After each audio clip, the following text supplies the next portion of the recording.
Kemudian bulan Ramadan juga dikenali sebagai Syahrul Rahmah, iaitu bulan penuh dengan kerahmatan. Banyak sangat kebaikan-kebaikan, banyak sangat kelebihan-kelebihan Allah nak berikan kepada kita. Allah nak berikan keampunan, Allah nak berikan keberkatan dalam kehidupan kita, Allah nak bebaskan kita daripada azab api neraka. Begitu juga bulan Ramadan ini juga disebut sebagai bulan Syahrul Maghfirah, bulan keampunan ke atas dosa-dosa kita. Amalannya sikit, pahalanya besar. Kita buat apa pun benda kebaikan, ganjarannya sangat besar, sangat hebat, termasuklah Allah memberikan keampunan kepada kita. Yang seterusnya, yang ketujuh, bulan Ramadan juga dikenali sebagai Syahrul Najah.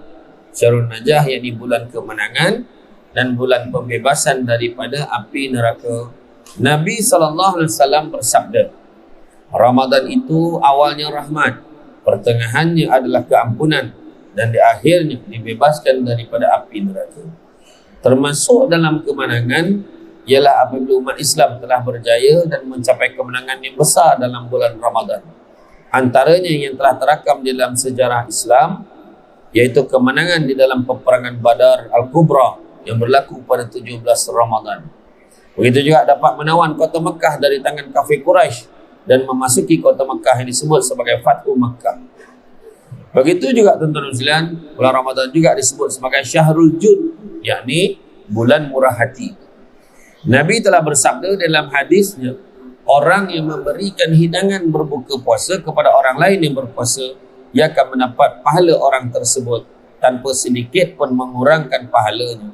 Hadis riwayat At-Tirmizi. Begitu juga bulan Ramadan ini digelar sebagai Syahrul Barakah, bulan keberkatan. Sabda Rasulullah SAW bermaksud, sesungguhnya telah datang kepadamu bulan Ramadan dengan kelebihan yang lain, bulan penuh keberkatan. Allah memfardukan puasa ke atas kamu, dibuka pintu-pintu syurga, dikunci pintu-pintu neraka, dibelenggu syaitan supaya tidak mengganggu umat Muhammad SAW daripada melakukan pelbagai ibadah. Di dalamnya ada malam Al-Qadar, iaitu satu malam yang lebih baik daripada 1000 bulan. Sesiapa yang tidak diberikan kebajikan malam itu, maka sesungguhnya dia tidak diberikan kebajikan kepada.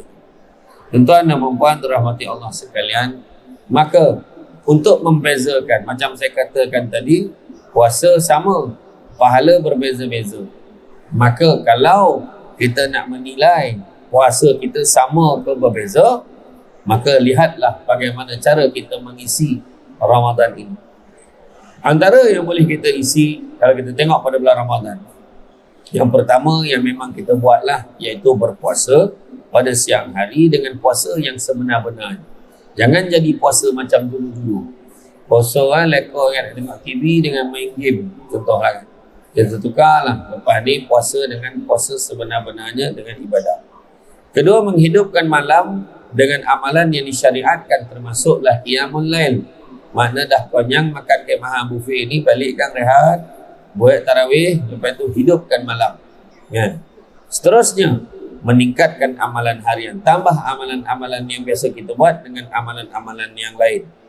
Kemudian menunaikan salat sunat tarawih, pertadarus Al-Quran, menunaikan zakat fitrah dan zakat-zakat yang lain, beriktikaf terutamanya pada 10 malam yang terakhir, memperbanyakkan sedekah, memberi makan kepada orang yang berpuasa. Kita juga bersahur, bersederhana dalam berbelanja dan makan minum, menjaga panca indera daripada melakukan maksiat, menunaikan umrah jika sekiranya kita mampu. Tuan-tuan dan puan dirahmati Allah sekalian, banyaknya keistimewaan bulan Ramadan ini, bulan suci yang mana umat Islam dianjurkan untuk banyakkan berdoa dan berbuat kebaikan, baik dalam konsep hablum minallah, iaitu hubungan kita dengan Allah Subhanahu wa taala, dan begitu juga hubungan kita dengan sesama manusia, hablum minannas. Hablum minallah, hablum minannas. Dan begitu juga hablum minal alam, iaitu hubungan manusia dengan alam sekeliling. Ketiga-tiganya saling berkesinambungan dalam mendapatkan keredaan Allah Subhanahu wa taala. Dari sekian banyak amal kebajikan yang terkandung dalam ketiga-tiga konsep tersebut, ada sejumlah amalan yang disukai oleh Allah Subhanahu wa taala. Alangkah indahnya jika kita mampu menjalankannya demi meraih keistimewaan bulan Ramadan. Begitu istimewanya bulan suci ini, bahkan hanya menantikannya sahaja sudah bernilai membebaskan diri kita dari api neraka. Bayangkan kalau kita tunggu bulan puasa ni sampai pun dah besar dah pahalanya. Maksudnya apa? Kena happy sambut Ramadan. Kenapa? Di dalam hadis yang disebut dalam hadis ini diriwayatkan oleh An-Nasa'i, barang siapa yang bergembira akan hadirnya bulan Ramadan, maka jasadnya tidak akan tersentuh sedikit pun oleh api neraka. Bayangkan. Dia kena gembira, kena rasa happy. Ya. Bulan Ramadan ini keistimewaannya antaranya adalah bulan diturunkan Al-Quran. Keistimewaan bulan Ramadan dalam Al-Quran ia adalah merupakan perkara utama kerana termasuk dalam sejarah Ramadan ini turunnya Al-Quran. Peristiwa ini menjadi bukti nyata atas kemuliaan dan keutamaan bulan Ramadan. Perkara ini juga terungkap ya, di dalam surah Al-Baqarah ayat 185. Bulan Ramadan adalah bulan yang di dalamnya diturunkan Al-Quran sebagai petunjuk bagi manusia, dan penjelasan-penjelasan petunjuk tersebut dan membeza antara yang benar dan yang batil. Surah Al-Baqarah ayat 180. Dalam bulan Ramadan ini, sebenarnya saya sebutkan juga tadi, ditutup pintu neraka dan dibuka pintu syurga. Istimewaan bulan Ramadan, dibukanya pintu syurga, tutup pintu neraka dan diikatnya syaitan-syaitan. Allah memberikan kesempatan pada hamba-Nya untuk masuk syurga dengan mengerjakan ibadah dan amal soleh selama bulan Ramadan. Kalau bulan lain kita buat hal, bolehlah salahkan syaitan, kan? Tapi kalau bulan Ramadan kau buat perangai juga, tak bolehlah salahkan syaitan. Tanyalah diri sendiri, kan? Kat mana level perangai kita buat, kan? Macam itulah kira, kan? Dan kalau kita lihat di dalam hadis riwayat At-Tirmizi, jika awal Ramadan tiba, maka syaitan-syaitan dan jin dibelenggu, pintu neraka ditutup, tak ada satu pun dibuka. Sedangkan pintu syurga dibuka dan tidak ada satu pun yang ditutup. Lalu ada seruan pada bulan Ramadan, wahai orang yang menginginkan kebaikan, datanglah. Wahai orang yang ingin kejahatan, tahanlah dirimu. Pada setiap malam Allah memiliki orang-orang yang dibebaskan daripada neraka. Kemudian begitu juga Ramadan ini bulan yang penuh dengan keberkatan, yang mana berdasarkan hadis Rasulullah SAW telah datang bulan Ramadan penuh berkah. Maka Allah mewajibkan kalian untuk berpuasa pada bulan itu. Saat itu pintu-pintu syurga dibuka, pintu-pintu neraka ditutup. Para syaitan diikat, dan pada bulan itu juga terdapat satu malam yang nilainya lebih baik daripada 1000 bulan. Maka keistimewaan Ramadan bukan hanya mendapatkan berkat pahala semata-mata, tetapi ada juga keberkatan lain yang boleh diperolehi daripada aspek ekonomi, yang mana Ramadan memberi keberkatan ekonomi bagi para pedagang, peniaga dan lain-lainnya. Kemudian bagi fakir miskin terdapat keistimewaan pada bulan Ramadan tersendiri. Pada bulan suci ini seorang Muslim digalakkan, disunahkan untuk berinfak, bersedekah, dan dengan ini diwajibkan juga membayar zakat fitrah untuk golongan yang memerlukan. Begitu juga yang keempatnya, bulan Ramadan ini juga bulan yang penuh dengan keampunan. Keistimewaan bulan Ramadan, momen yang paling baik, saat yang paling terbaik sekali untuk penghapusan dosa-dosa atau bertaubat. Rasulullah SAW bersabda yang artinya, salat 5 waktu, Jumaat ke Jumaat, Ramadan ke Ramadan, menghapuskan dosa-dosa yang antara masa-masa itu selama dosa-dosa besarnya dijauhi. Hadis riwayat Muslim. Melalui ibadah puasa dan rangkaian amalan Islam lainnya, diharapkan dapat menjadi penghapus dosa yang telah kita lakukan sebelumnya. Ini sesuai dengan hadis Nabi Muhammad SAW.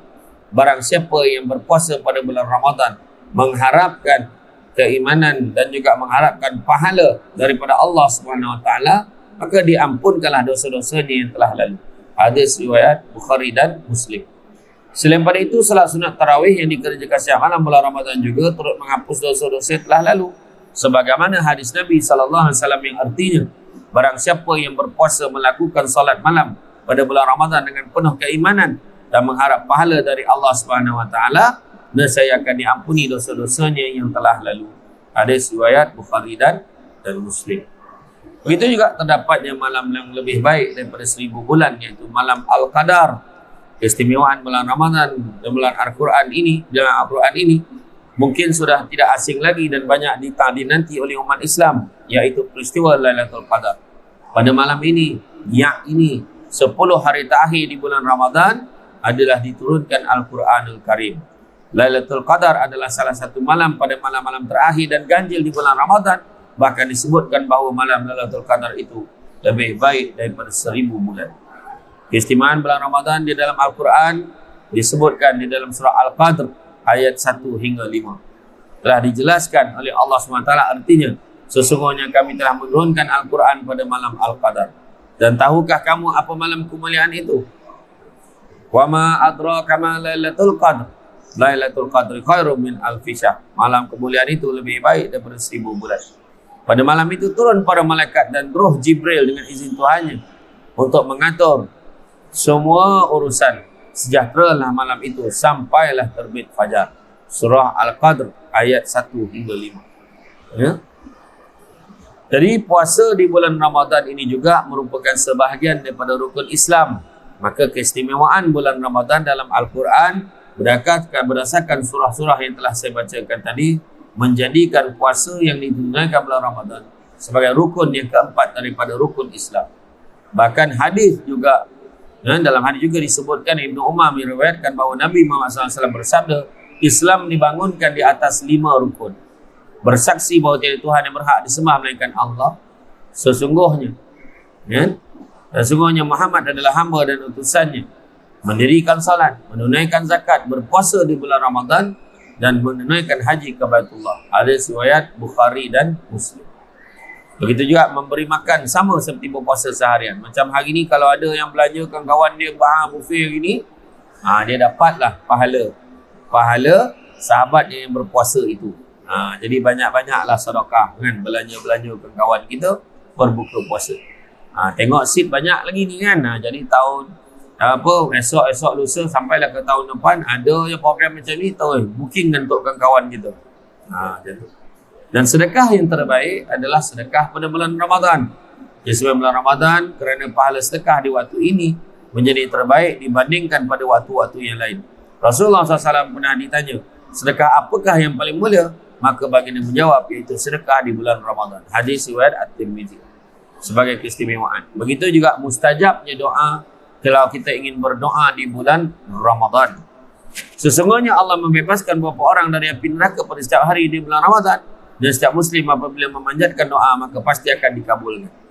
Selain dipertegaskan juga dalam hadis yang lain bahawa Rasulullah SAW bersabda, yang artinya 3 orang yang doanya tidak tertolak. 3 doa orang yang tidak tertolak, iaitu orang yang berpuasa sampai ia berbuka, pemimpin yang adil, dan doa orang yang dizalimi.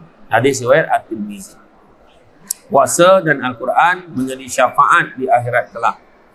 Ya Rab, aku mencegahnya dari makan dan minum di siang hari. Al-Quran juga berkata, aku mencegahnya tidur di malam hari. Maka kami mohon syafaat buat dia. Maka baginda bersabda, maka kedua-duanya dibolehkan memberi syafaat. Hadis riwayat Ahmad. Puasa di bulan Ramadan senilai puasa 10 bulan. Keistimewaan bulan Ramadan selanjutnya adalah pahala berlimpah yang berasal berselama sebulan akan dilipat gandakan sepuasa 1 tahun. Imam Ahmad meriwayatkan bahawa Nabi SAW bersabda, siapa berpuasa pada bulan Ramadan, maka 1 bulan bersamaan seperti 10 bulan. Dan siapa yang berpuasa setelah itu selama 6 hari, seolah itu berpuasa sempurna selama 1 tahun. Hadis riwayat Ahmad. Selain pada itu juga ditegakkan dalam hadis Rasulullah SAW yang lain, Abu Ayyub Al-Ansari meriwayatkan artinya, barang siapa yang berpuasa pada bulan Ramadan kena ikuti puasa 6 hari di bulan Syawal, maka hal itu sama seperti berpuasa setahun. Hadis riwayat Muslim. Dan begitu juga umrah di bulan Ramadan bersamaan dengan pahala haji. Ini berdasarkan kepada hadis Nabi. Nabi menyebut sesungguhnya umrah di bulan Ramadan sama dengan pahala haji. Jadi tuan-tuan dan puan-puan sekalian, begitu banyak dimensi ibadah yang boleh kita lakukan, datang padanya pahala-pahala yang datang secara pakej bersama dengan puasa yang kita laksanakan. Maka itulah kita katakan bahawa puasa mungkin sama, tapi pahala itu berbeza. Kan? Jadi kalau ada dah bulan Ramadan ni, kita gunakanlah untuk mengumpul pahala. Maka kesimpulannya, bulan Ramadan ni kita gunakanlah, manfaatkanlah masa ini untuk menambah pahala. Tapi jangan pula kita melakukan perkara-perkara maksiat kerana kita kena faham kalau Ramadan ini bukan pahala saja dilipat gandakan, malahan puasa juga. Kalau puasa ini juga boleh melipat gandakan dosa kita seandainya kita melakukan maksiat. Ini kena faham betul-betul. Jadi jangan sampai kita muflis pahala.